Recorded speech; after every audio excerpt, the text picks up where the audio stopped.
Ini blus V-neck kepunyaanku. Warnanya simple dan adem buat dipakai. Tapi kalau kamu cek lebih detil lagi, ada yang bikin mind-blowing. Ya, komposisi terbesarnya adalah plastik. Hah? Ini brand-brand yang sering disebut sebagai wajah fast fashion. Seperti namanya, fast fashion punya proses manufaktur yang cepat dan berskala besar. Beberapa dekade terakhir, industri fast fashion berkembang dengan pesat. Data Bank Dunia tempatkan industri fashion sebagai sektor manufaktur terbesar ketiga setelah mobil dan teknologi.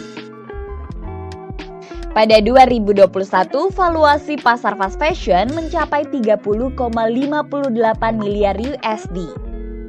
Proyeksinya per 2025 mendatang nilainya meningkat jadi 39,84 miliar USD. Hitung-hitungannya begini.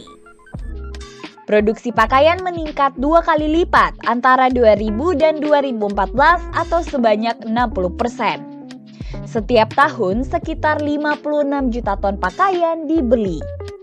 Prediksinya bisa capai 93 dan 160 juta ton pada 2030 serta 2050.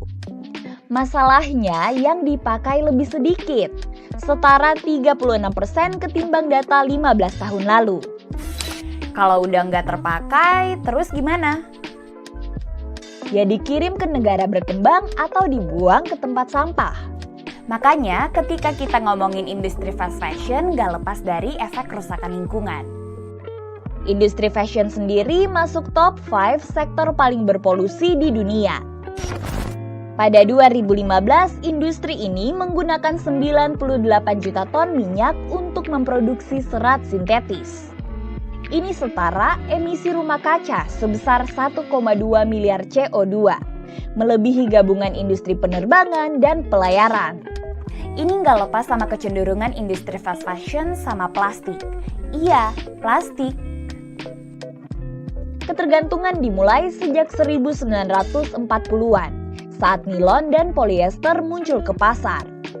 Seiring waktu, penggunaan plastik makin masif, ditandai dengan kehadiran raksasa macam Zara dan H&M pada awal 2000-an.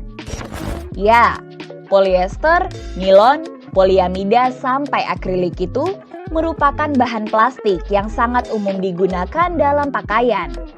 Pendeknya, sekitar 60% bahan pakaian kita itu disumbang sama plastik. Yang sering digunakan yakni polyester.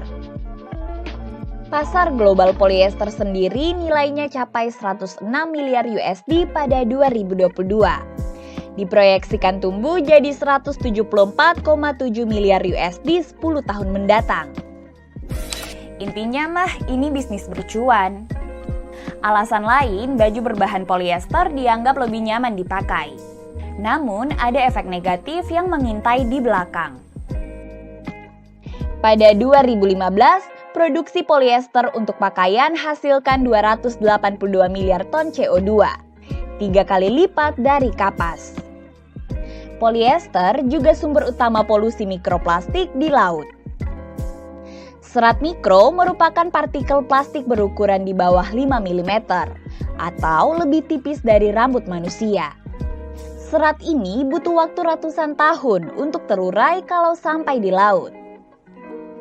Sementara, rata-rata ada 500.000 ton serat mikro yang terlepas dari mencuci pakaian setiap tahunnya. Nggak semua bisa diolah. Kalau sudah begitu, ya akhirnya mengalir ke sungai, danau, dan lautan. Yang paling ekstrim, mikroplastik ini berpeluang naik ke rantai makanan paling tinggi, yang berakhir di piring kita. Dengan kata lain, kita bisa mengkonsumsi plastik dari pakaian kita sendiri. Gak cuma sampai di situ, mikroplastik juga berdampak pada kesehatan manusia. Kata riset, kita bisa hirup 13-68 ribu serat mikroplastik dari pakaian setiap tahunnya. Efeknya ke kesehatan dapat berupa radang paru-paru, asma, hingga kanker. Hingga kini, brand-brand fast fashion kesulitan menemukan solusi untuk masalah mikroplastik. Survei memperlihatkan bahwa brand fashion masih mengabaikan polusi plastik.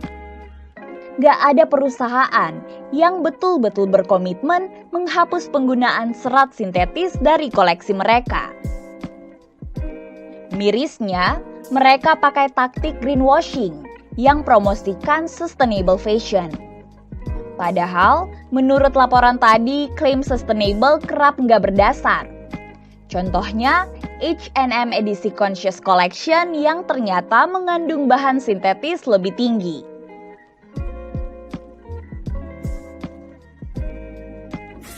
Ketika nulis naskah ini dan kemudian selesai, aku sadar ternyata baju-bajuku gak terlalu ramah lingkungan.